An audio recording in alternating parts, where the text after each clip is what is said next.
When I first came up here to check this out and to see if it was possible to bring him up here, I knew right now, I knew right this second,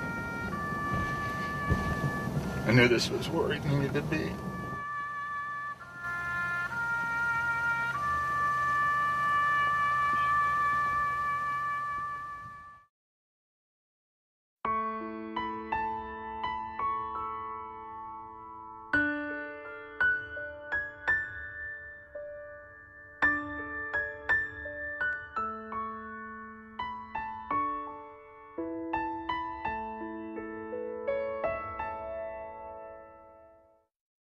Well, my older sisters would say the same thing. I mean, we can remember the day he died like it was yesterday, and remember the whole day.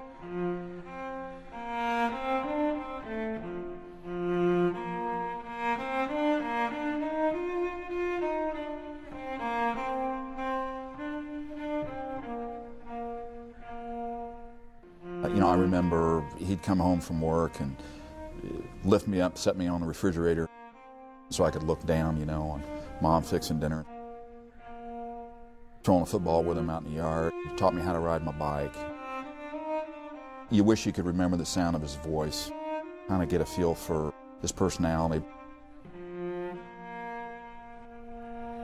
'Tis the gift to be simple, 'tis the gift to be free, 'tis the gift to come down where you want to be. And when we find ourselves in the place just right, 'twill be in the valley of love and delight. When true simplicity is gained, to bow and to bend, we will not be ashamed. To turn will be our delight, till by turning we come round right. You know, I have those memories. Not a lot.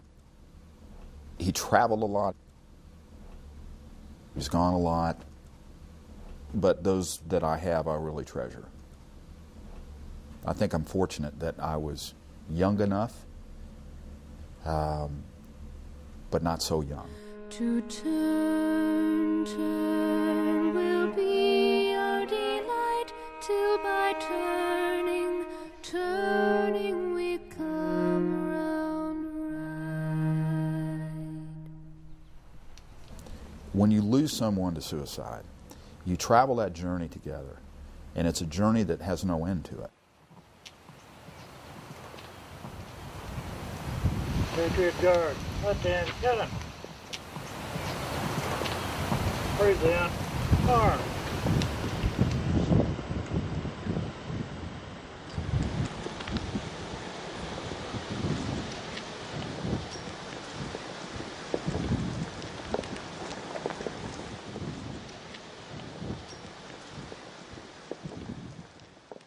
After he passed, his ashes were interred in Evansville. I didn't know that till about 16, 17 years ago when my father-in-law died, and I asked my mom about that. I was curious about it. And I think really what happened was Mom lost her mom a few months before my dad died. And her parents lived in Evansville.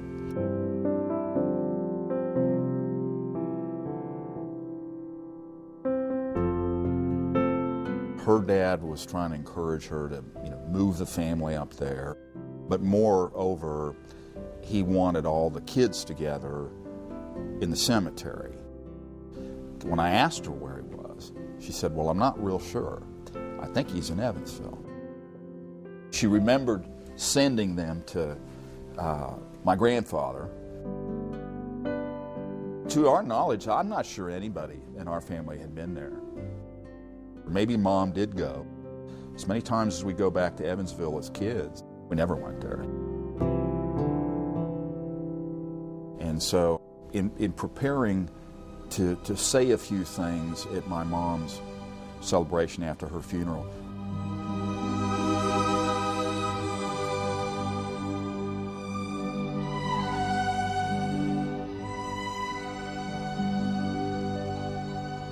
thinking about my dad again. He had a tough life. Had a tough war experience. Never really had absorbed what that unit did. This is a Samoan voice. And so a few months later, George went on an honor flight to Washington, D.C., where they fly World War II vets up, same day and back. I was really struck by an interview with one of the vets in Arlington. Googled the 187th Glider Infantry and was kind of blown away by what I read. And so I was thinking maybe it would be good to bring my dad back. This is the sound of one voice. Daily our cares been the so low, so low. Troubles off troubles come wherever we go, we go. These will all be till we shall cross the foam, crossing the mystic sea, going on home, going on home. Never lose hope as you press day by day. Never let most darken your way. Though we may wrong, we're not alone. Going on home, surely we're going home. Going on home.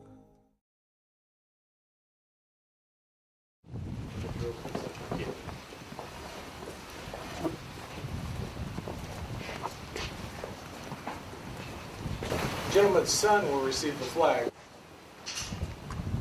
Heavenly Father, we gather on this cold afternoon here in Leavenworth, Kansas at this national cemetery named by Abraham Lincoln. Can't think of a greater place for John Wayne, final resting place, his body right here.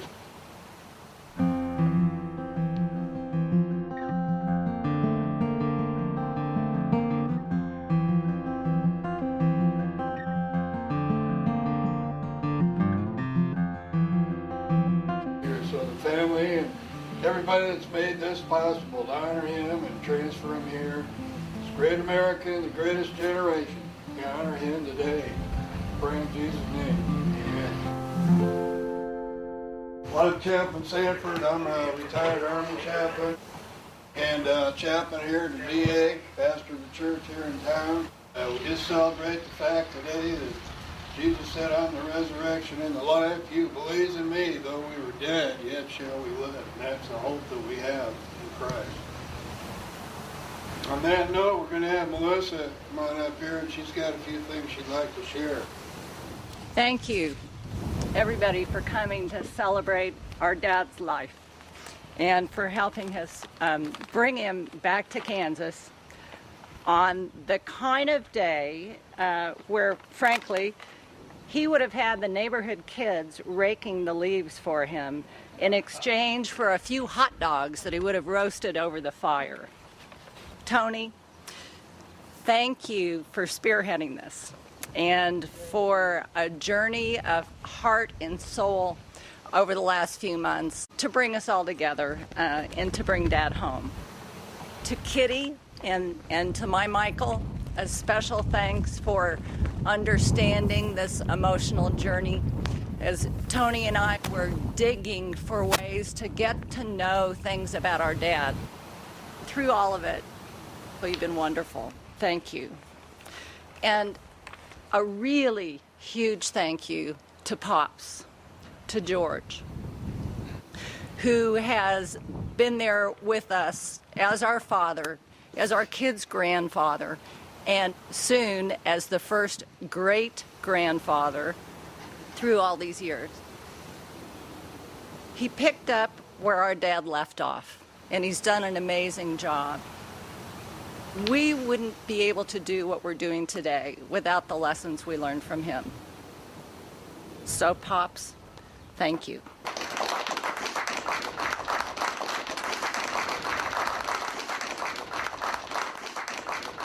let me thank the Honor Guard, the Patriot Guard, and the staff here at the cemetery for helping us honor our dad's memory and making today possible.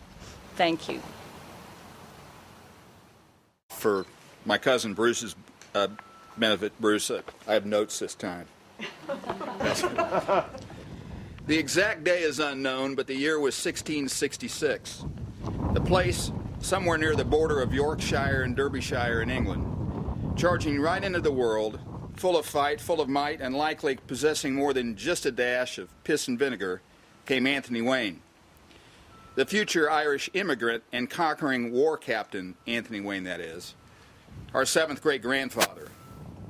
We know that the Wayne family are mentioned in the early records of Yorkshire and Derbyshire, England, where for centuries they held position, and I quote, among the lesser gentry. These old Waynes bore the Christian names of Anthony, Gabriel, and Francis, and many of whom were soldiers by profession, some of them fighting in the War of the Roses and mostly upon the side of their king. As with his sixth great and eighth great grandsons who came after him, both named John, early on, Anthony fashioned himself a brawling, fighting kind of man who loved a good skirmish, a good scrum, and the occasional tidy little fracas.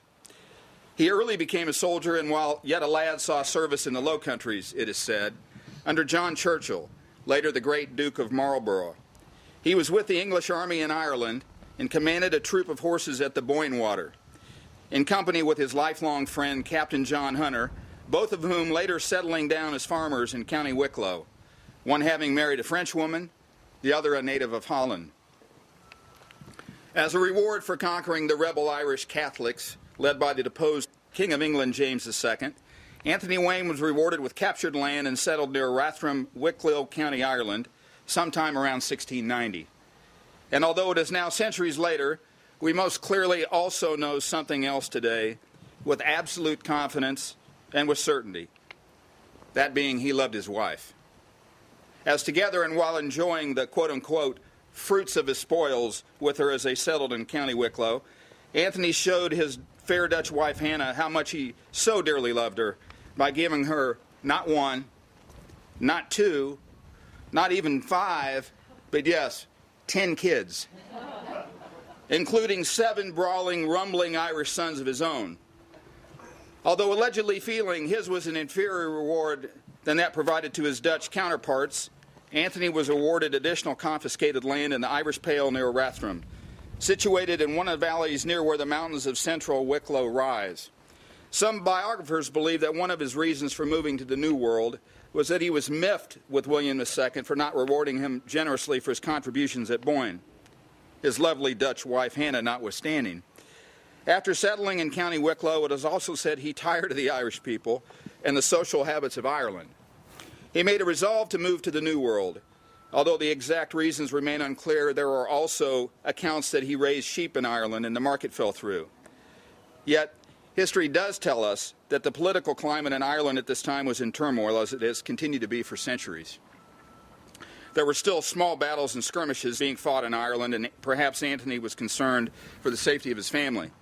So, he boarded a ship with his wife, 3 Irish daughters, and 7 Irish sons and sailed to America, landing in Boston Harbor in 1723.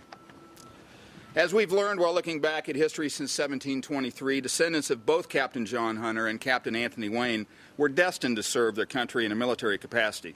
Most notably of all, the grandson of Captain Anthony, the Irish immigrant, was one Mad Anthony Wayne, one of the most colorful of Revolutionary and French and Indian War heroes. Although his bones were cremated in his own kettle and removed from his initial resting place in Erie to be reinterred in the family cemetery at St. David's Episcopal Church in Pennsylvania, the legend persists that every year Mad Anthony rises from his grave, mounts his steed Nancy, and dashes up and down the highways of Paoli, Pennsylvania, brandishing his sword. As those of you who were part of our lives 50 years ago probably have experienced, for me, many times in the last half century, my dad's life was defined by that single act, by that unfathomable decision to take his own life. was just classic that we would, in so many ways, be looking for answers to the question of why. And it took me a while to realize there is no answer, except that, as Tony and I have talked about, at that moment, our dad was simply not in his right mind. And I felt that even more strongly over the last few months, again, digging through these boxes that we took from Mom's house. And many of them had been in the attic or in drawers, things that we hadn't seen for many, many years. And in the course of discovering who he was, Mary Jane, Marge, Tony, it's so obvious how much he loved us. It's so obvious. You'll see in pictures and you'll see in movies that his greatest delight was his family. And that's been so reassuring to me. Bruce, you'll see it as well. Phoebe, there are movies of you, and I'm sure you were part of that raking expedition. Don and John, our families are so intertwined. To all of the bulldogs that were here, I suspect that he would have been bailing you out rather than George had he continued to live. And what a very unique and special life John Wayne's was indeed. This sixth great-grandson of the immigrant from County Wicklow, Ireland. Dad enlisted late 1942 and was trained as both a paratrooper and glider infantryman. After serving as a trainer himself, Dad spent the final 12 months of his commitment as a platoon sergeant, responsible for 41 machine gunners in the 11th Airborne Division, 187th Glider Infantry. The 187th Glider Infantry within the 11th Airborne Division is quite honestly one of the most historically significant military units in U.S. history. A precursor to the Navy SEALs and the MARSOC Marines, the 187th was a highly skilled, multi-skilled, elite special fighting force without whom victory in both the European and Pacific theaters may have been for naught. The Rakkasans, as they are most affectionately known, were involved in some of the most crucial, brutal, and bloody battles of the final months of the war in the Pacific. And they were the first to perfect the Air Ranger form of combat essential to this theater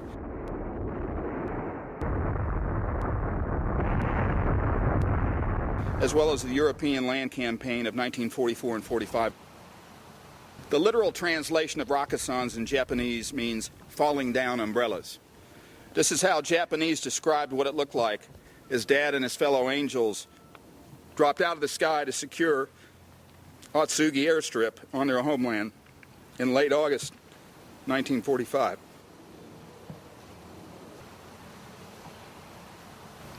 Their campaigns are both legendary for their critical importance to the war, but also in terms of the specifics of the battles, the casualties incurred on both sides, and the techniques being employed for the first time in U.S. combat history. Their focus was the seizing and securing of enemy airstrips and ports and the killing of the enemy, many times at very close range, one hole at a time, one Japanese soldier at a time. From Purple Heart Hill on Leyte to Lipa, to Gaitei Ridge on Luzon, and to Okinawa, the Rakkasans will forever be remembered for, number one, being the first airborne regiment to conduct a combat amphibious landing on enemy-held shores. Number two, the first Allied airborne force to meet with and destroy an enemy combat parachute operation. Number three, the Rakkasans were one of the leading units involved in the liberation of Manila, the first enemy-held friendly nation capital liberated in the Pacific campaigns, and were the only airborne regiment to earn that honor in World War II.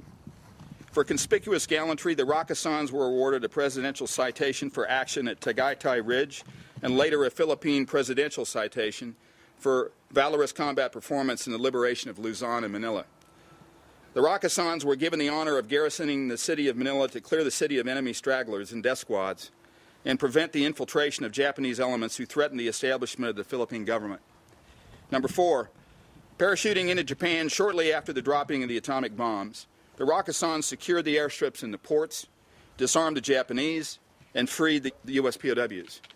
The 187th had the distinction for being the first foreign fighting force to set foot on Japanese soil in over 2,000 years.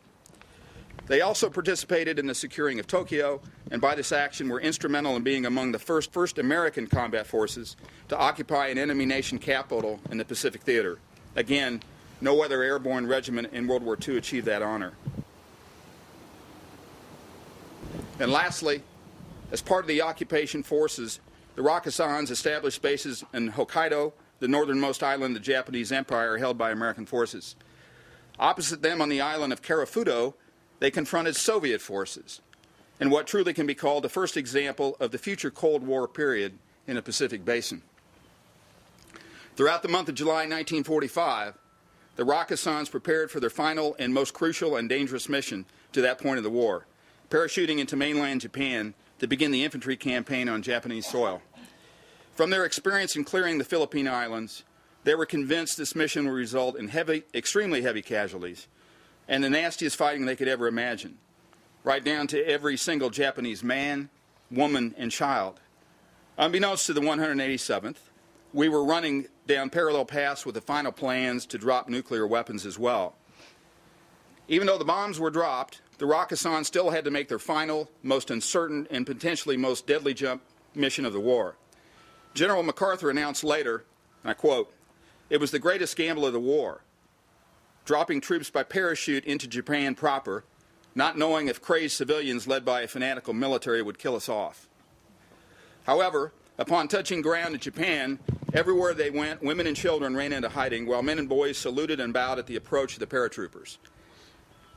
There was no sign whatsoever of civil disturbance or Japanese resistance.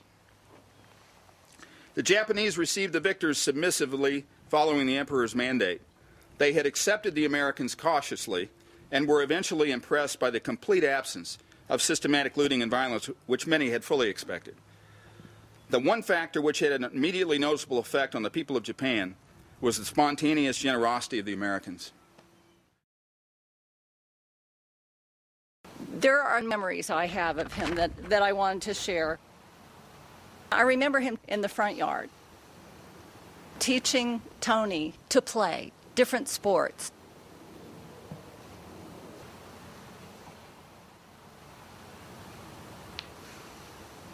I remember sitting on his lap on hot summer evenings with the Kansas City A's on the radio, and my dad's breath would smell a little bit either like Budweiser or something like a Tom Collins that he drank out of a frosted glass with little giraffes on the side.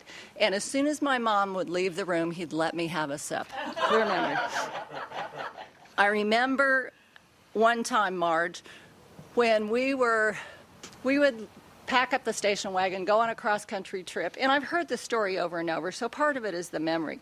But we apparently may have made it all the way to St. Louis and had to turn around and go back. And Lil went out to get her newspaper and said, "What are you doing back?" And the answer was, "Marge forgot her white gloves," and Fran said we had to come back. Mary Jane, I remember him coming to Camp San Osage on Sunday, on Parents' Day, to pick us up. And you were wearing one of the outfits that Mom had made for you, cute little roughly little girl outfit. And you were on his shoulders, and you stayed on his shoulders the whole time to come greet me and bring me home. Some of the things that were attributed to him probably weren't very fair. Through the years, as all of us sniffled and snorted with allergies as we are today, even though Mom would sniffle and snort, she would say, "Well, that came from your dad's side of the family." When we all had trouble with our backs, even though her back hurt, "Well, that came from your dad's side of the family." But he also left quite a varied legacy. These pictures show he had this great love for life. If there was a costume party, his costume was the most outrageous. If there was an adventurous place to go, he wanted us to be there. He wanted us to share that.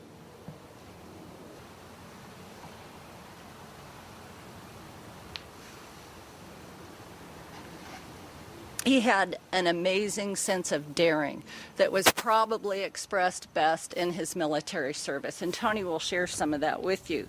But my gosh, Michael Wayne, There's a genetic reason that you have the need for excitement and speed that you do, and it came from him, I'm convinced. One of the most touching moments I've ever experienced was several years back when we visited our son Michael at the Presidio in Monterey. That particular Memorial Day, we joined those stationed at the Defense Language Institute and around 12 families of fallen graduates of DLI who lost their lives while serving our country in Afghanistan and Iraq. Those brave Americans were honored by a roll call of the fallen. The fallen of the 187th from the Pacific Theater is over 150 men strong. Let us be sure to keep our dad's brave and fallen brothers who never made it back home in our thoughts and in our prayers today along with our dad. Dad returned to the States in spring 1946. He received an Overseas Service Bar, an American Campaign Medal, an Asiatic Pacific Campaign Medal, a Philippine Liberation Ribbon, a Good Conduct Medal, and a World War II Victory Medal. Eventually, he returned to Hanover to finish college. He quit sports, focused on academics, well, not 100% focused, and concentrated on finding a girl.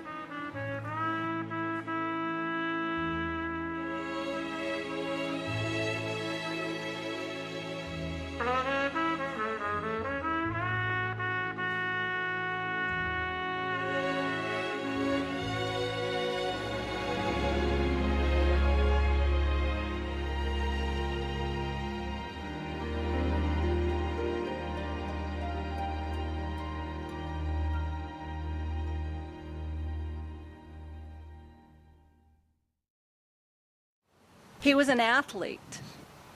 I remember growing up in an unair-conditioned church in Prairie Village, and we would go to the 6 o'clock service so he could have the best tea time on Sunday.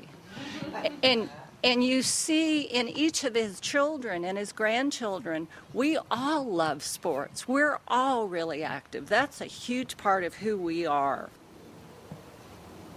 He wooed our mom with these amazing love letters from 1947 until their marriage in 1948. He had returned from the war. He was studying in school.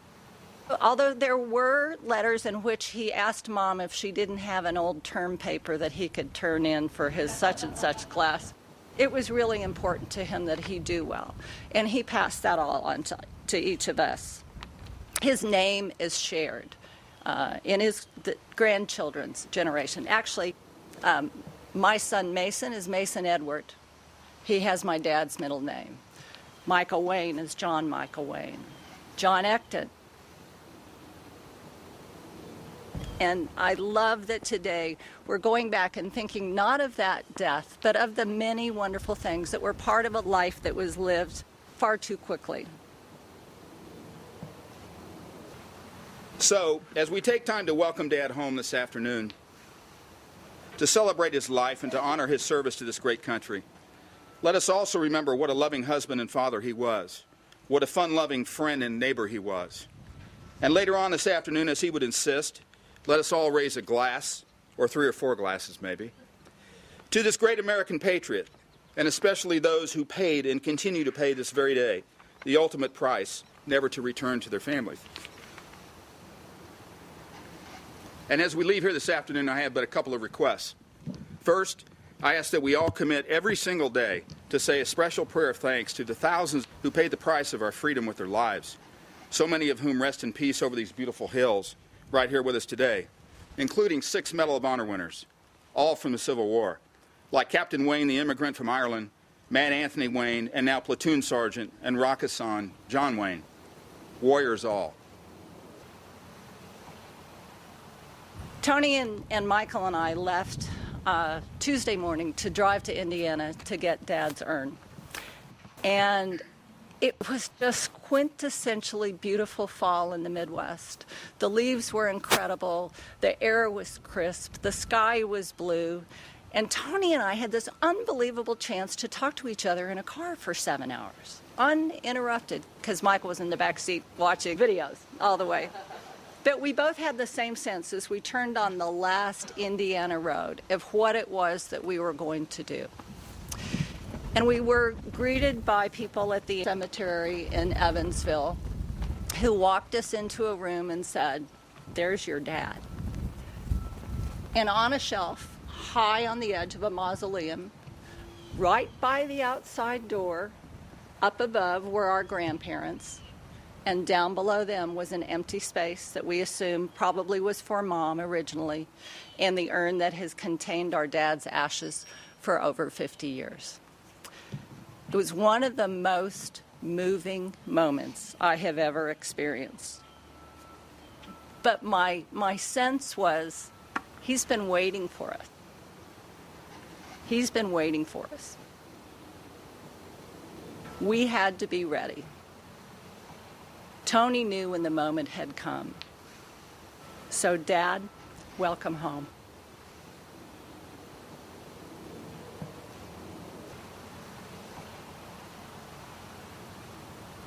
And lastly, I urge that whenever you encounter someone in uniform, especially when you travel this great country, that you be sure to extend your hand and express your deeply felt gratitude, your pride in their service, and most importantly, your support for their mission on our behalf.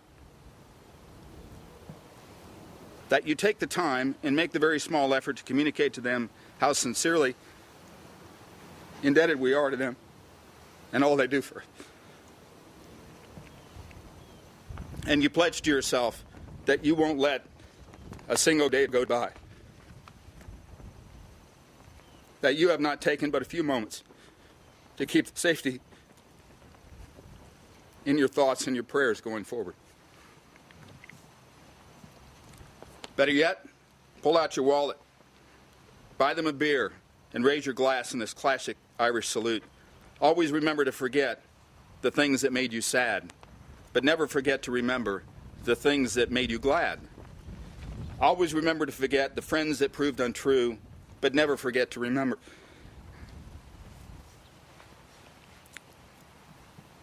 those that have stuck by you. And always remember to forget the troubles that passed away, but never forget to remember the blessings that come each day. And for all of you who have so generously joined us today with your love and support, may your neighbors respect you, trouble neglect you, the angels protect you, and heaven accept you.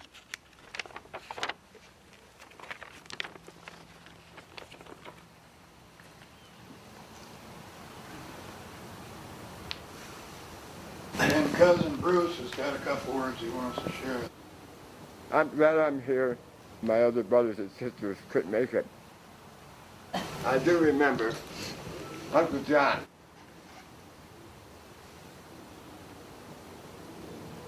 He's my hero. He was somebody that I always looked up to. Even the times when he took me out in the backyard cooking hamburgers and used to teach me how to play football and knocked the shit out of me. I just loved it. And I remember more than anything when he used to take me with his buddies out in that coupe. And I sat in the rumble seat. And they took me everywhere they went. And those khaki pants and those white T-shirts. That was a true story. They loved them. I don't know how Franz could ever fall in love with that guy with khaki pants and white T-shirt. And lots of times paint or stuff all over. But she did.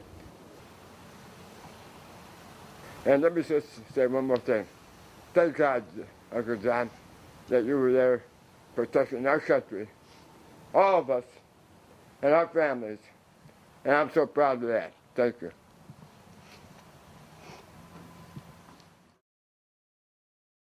Oh, Danny boy, the pipes are calling. From glen to glen and down the mountainside, the summer's gone and all the flowers are dying. 'Tis you must go and I must bide. But come ye back when summer's in the meadow, or when the valley's hushed and white with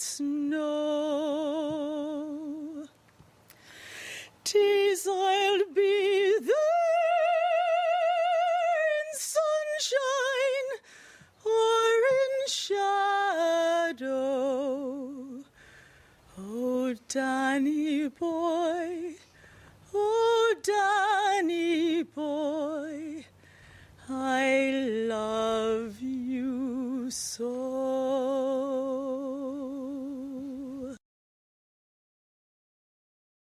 Tooraloo-ra-loo-ra, tooraloo-ra-loo,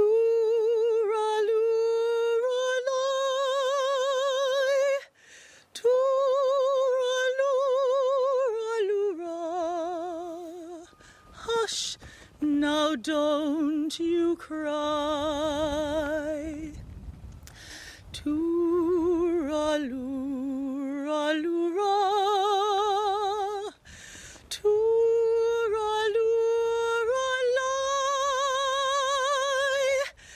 tooraloo-ra-loo-ra. That's an Irish lullaby.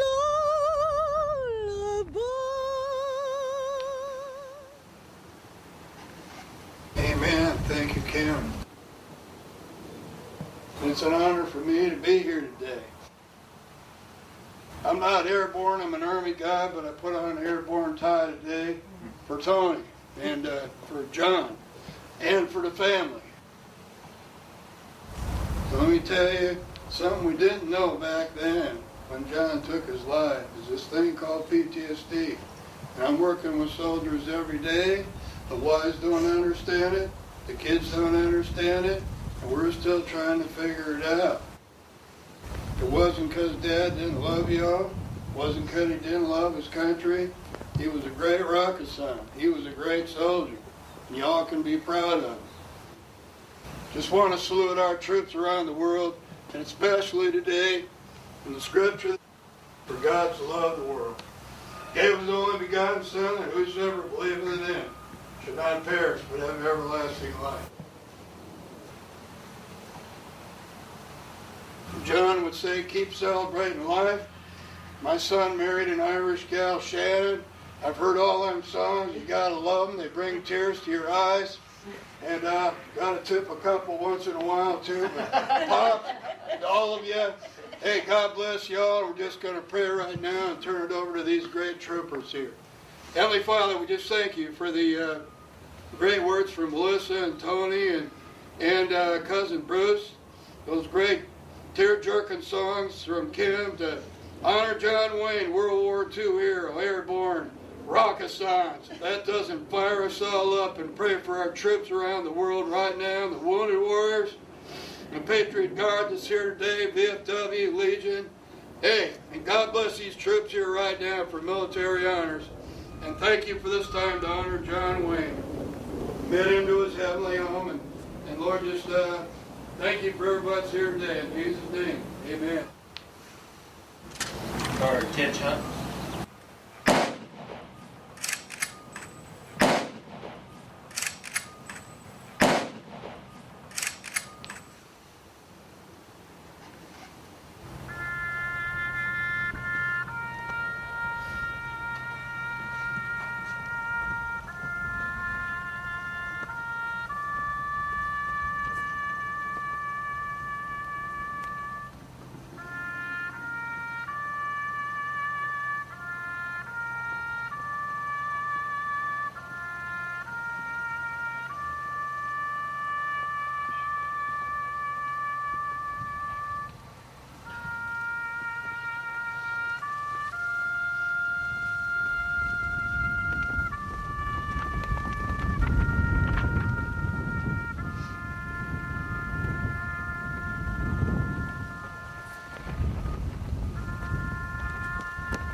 Sir, on behalf of the President of the United States military, and a grateful nation, please accept this flag as a symbol of our appreciation for your father's honorable and faithful service.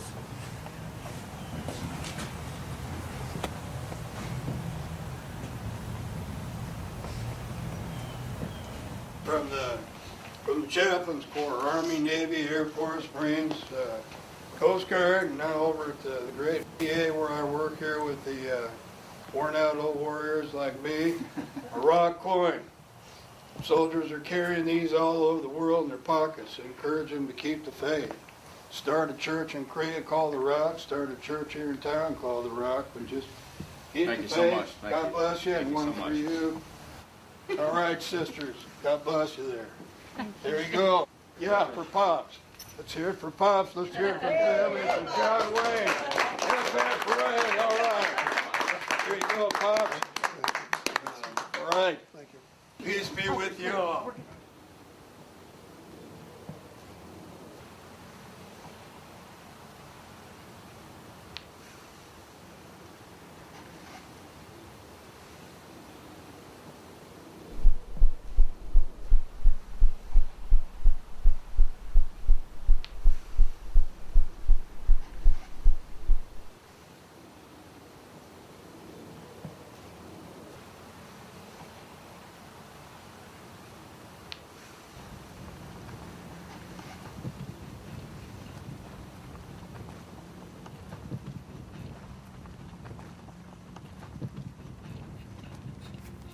I'm going to say a little prayer, okay?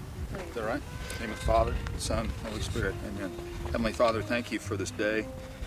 It's been a long time in coming, and I thank you for everybody that came and joined us today, and especially thank you for keeping the rain away and keeping it dry and a nice day. And we know that Dad's in heaven with you and has been in heaven with you all these years, but we have this special place to come and spend a little quiet time, just be with him and just kind of soak up his spirit. And thank you for Mom and all the grandkids and George, Pops, family, and watch over him.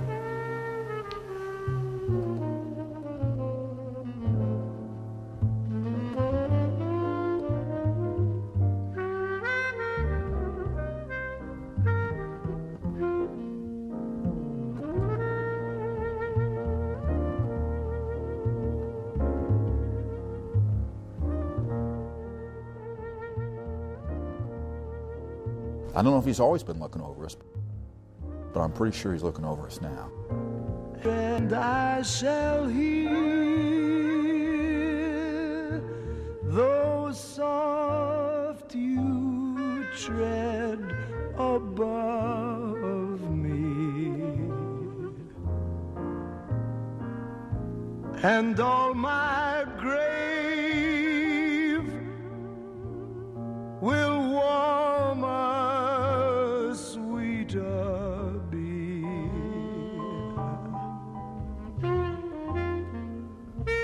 For you will bend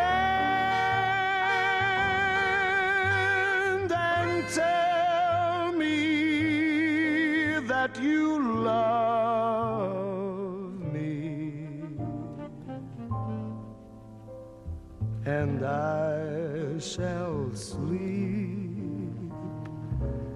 in peace until you come to me.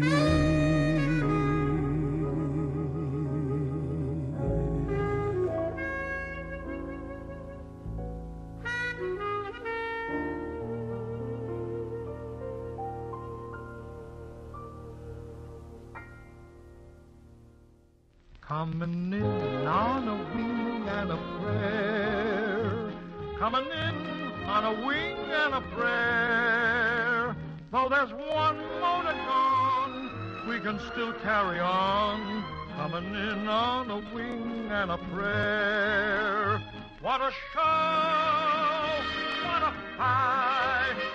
Yes, we really hit our target for tonight. And we sing as we limp through the air. Look below, there's a field over there. our full crew aboard, and our trust in the Lord. We're coming in, we're coming in, we're coming in.